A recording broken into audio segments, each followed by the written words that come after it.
Okay guys, here's question 4. So hopefully we've watched the tension versus thrust video and we'll have a better idea of what forces are acting in this scenario. So a vertical light rod. Already because it's a rod, I know that can accommodate both thrust and tension. PQ has a particle of mass 0.5 kilograms attached to it at P. Okay, so that's that one there. And a particle of mass 0.75 kilograms attached to it at Q. Okay, so that's P and that's Q. The system is accelerated vertically upwards. Let's label that on our all-important diagram. I know that it's going to be accelerating upwards by a vertical force of magnitude 15 newtons applied to the particle at Q. So if we remember, this is P and this is Q. So the first time I looked at this, I didn't even look at the question properly and I made mistakes, yeah? I just said, oh, it's probably going to be applied there. Well, it's not. It tells us the vertical force of magnitude 15 newtons applied to the particle at Q. Find the thrust in the rod. Now, I know that it definitely wouldn't work if I'd applied that force there, because then it would be the tension in the rod, yeah? Okay, so a force of a magnitude 15 newtons is applied to the particle at Q. This force is 15 newtons.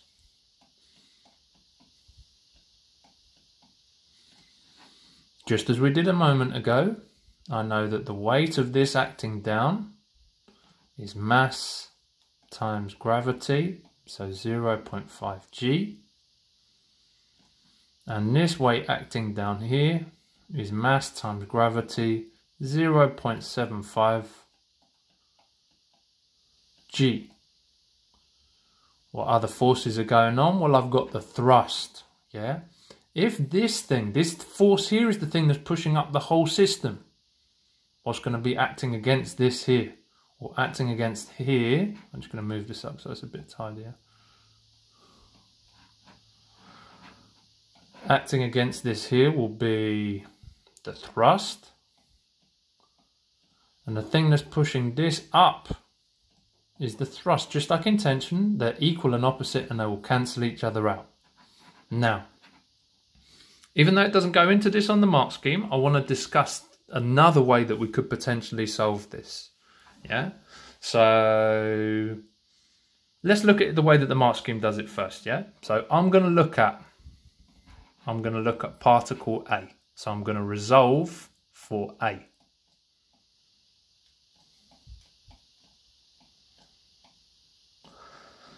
So sorry, not for A. There isn't an A. Let's resolve for P instead.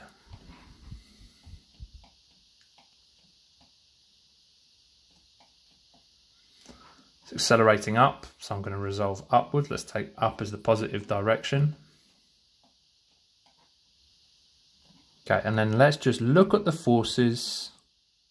Let's use my nice dash little thing here. So let's just look at the forces acting on P. Well, the forces acting on P, well, I've got, calling up as positive, well, T is acting up. The weight is acting against it. So that's the force. I've resolved the force. T minus 0.5 g is equal to the mass. F equals mass times acceleration. Don't know what the acceleration is. Okay, I know what g is, but I have one unknown, two unknowns. I'm going to have to form another equation in order to solve this. Okay, so let's look at particle Q.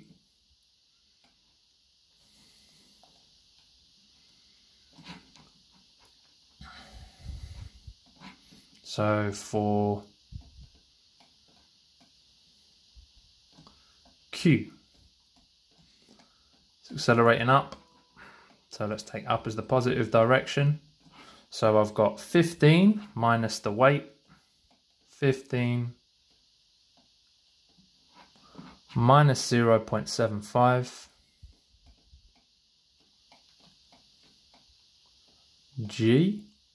But if you look at it, I've got this acting up. What's acting against this? 0.75 g. But also, this thrust here is acting against it, is equal to the mass of this particle, which is 0.75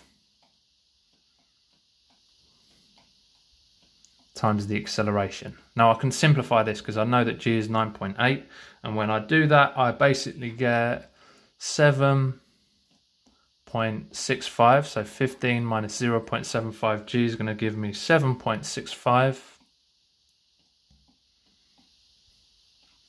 minus t is equal to 0.75 a. Okay, I have one equation and a second equation. Now I'm just going to rearrange this equation so you can see it a little bit more clearly what I'm going to do in a second. Yeah, I've got a minus t, I'm going to put that first, that minus t goes here. I have a positive 7.65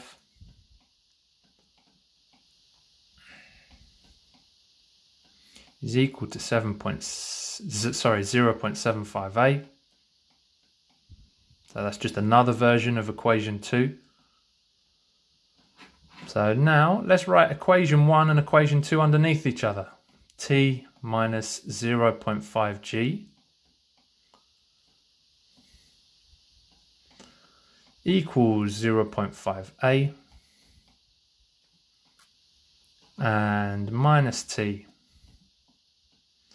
plus 7.65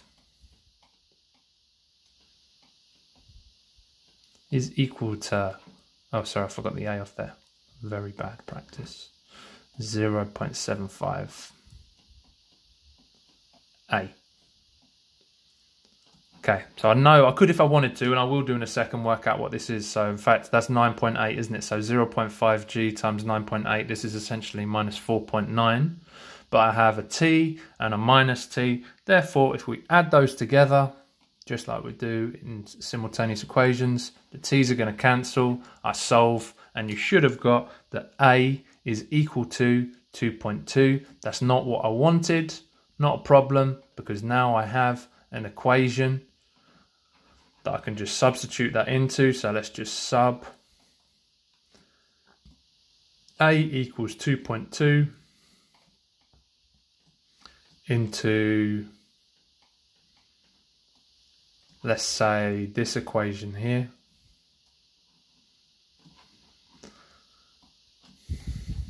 (0.5g) equals 0.5 a.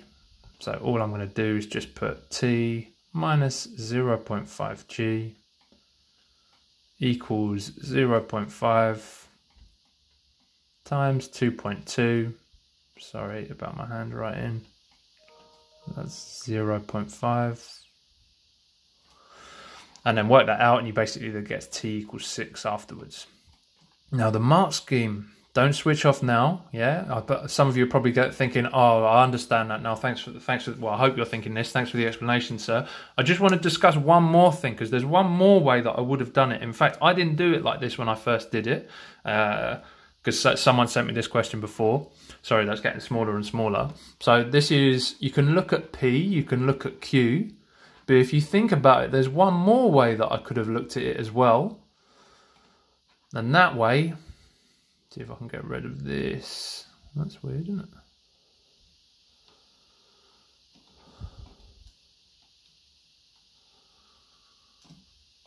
Have a think about it. What's the other way that I could have looked at it? The other way that I could have looked at it is resolve it for the whole system.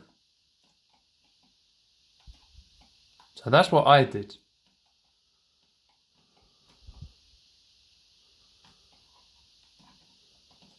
So if I looked at it for the whole system, sorry, that's getting smaller and smaller.